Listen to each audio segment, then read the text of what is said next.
समस्या म्हणजे अशा आहेत की 2 वर्षापासून प्रशासनाचा काळ चालू असल्यामुळे कोणी इथे लक्ष द्यायला तयार नाही.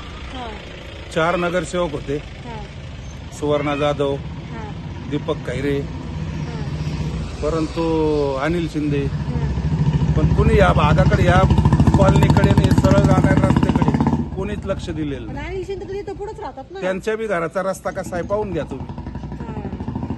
त्यांच्या घराचा रस्ता तसाच आहे. आणि कुठलं इथं काय, आता समजा कचरा गाडी वगैरे येते, पण तिला पण वेळ येत नाही. कधी दुपारी येते, कधी सकाळीच येते. पाणी तर बिलकुल नाही. ते तर म्हणतात आम्ही 19 कोटी आणले, सगळे रस्ते केले. ते कुठे गेले आता? आम्ही एक सामान्य नागरिक, आम्ही काय सांगणार?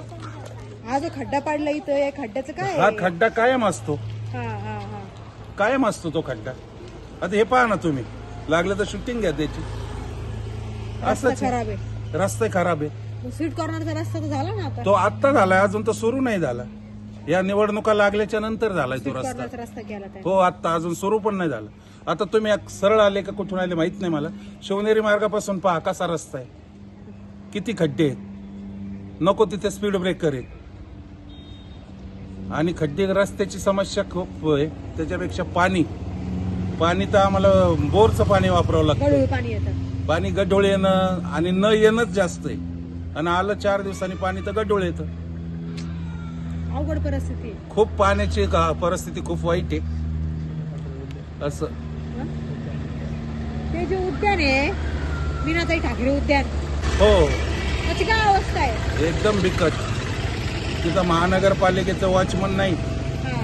किंवा लाईटची व्यवस्था नाही. जी काही केली होती सुरुवातीला, त्याच्यावर कुणाचं लक्ष नसल्यामुळे ते सर्व खराब झालेलं आहे. गवत उगवलंय, काट्या कोणी लक्ष देत उगवल्यात. नाही का तिथं? तिकडं कुणी पण असे जे तुकार लोक आहेत ते येऊन बसतात. गांजा पिणं, दारू पिणं, त्याच बाटल्या तिथं फोडणं, तिथं पायी चालणं कठीण आहे. नगरसेवक भेटीगाठी घेतात का? येतात का भेटायला? नगरसेवक आता जे उभे आहेत ते येतात. मध्यंतरी आले तर रस्त्याने हायबाय करून निघून जातात. कुणी थांबून काय समस्या आहे कधी विचारलं नाही. हा. आणि सांगितलं तर ते पण काम होत नाही. अवघड परिस्थिती. खूप अवघड परिस्थिती. आता हे खड्ड्याचं काय? कायमच असतो हा खड्डा. कायमच असतो. ते खड्डा हे केला की जास्तीत जास्त 15 दिवस ते 3 आठवडे व्यवस्थित राहील की पुन्हा जाईस येते.